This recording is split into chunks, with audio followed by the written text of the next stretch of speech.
অবশেষে দেশে ফিরলেন হুগলির বাসিন্দা পূর্ণাম সাউ বিএসএফ। মুখ্যমন্ত্রী মমতা বন্দ্যোপাধ্যায় তার স্ত্রীকে আশ্বস্ত করেছিলেন যে পুরো পাকিস্তানের বিরুদ্ধে কূটনৈতিক জয়। ভারতের 21 দিনের মাথায় দেশে ফিরলেন ভারতীয় বিএসএফ পূর্ণাম সাউ, হুগলির রিষড়ার বাসিন্দা। মুখ্যমন্ত্রী মমতা বন্দ্যোপাধ্যায় বলেন, বিএসএফের সাথে কথা বলবেন এবং কেন্দ্রকেও পুরো বিষয়টা জানিয়েছেন। পাকিস্তানের হাতে 23শে এপ্রিল থেকে বন্দী বিএসএফ জওয়ান পূর্ণাম কুমার সাউকে আজ সকাল 10:30টায় ফেরত দিল পাকিস্তান। পূর্ণাম সাউয়ের বাড়িতে খুশির আবহাওয়া। পূর্ণামের বাড়ি ফেরার খবর শুনেই উচ্ছ্বাস বাড়ির লোকদের, আনন্দে আত্মহারা তারা। রসগোল্লা দিয়ে মিষ্টি মুখ করছেন বাড়ির লোক।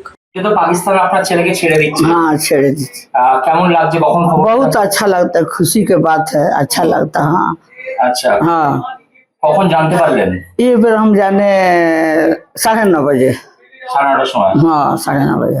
দীর্ঘদিনের একটা প্রতীক্ষা, তারপরে অবশেষে এই উৎকণ্ঠার অবসান। ছেলে বাড়ি আসলে কি কি করবেন? हाँ खुशी के बात बा, खिलाएगा पिलाएगा, जे आएगा वो खुश धन्यवाद करेगा और का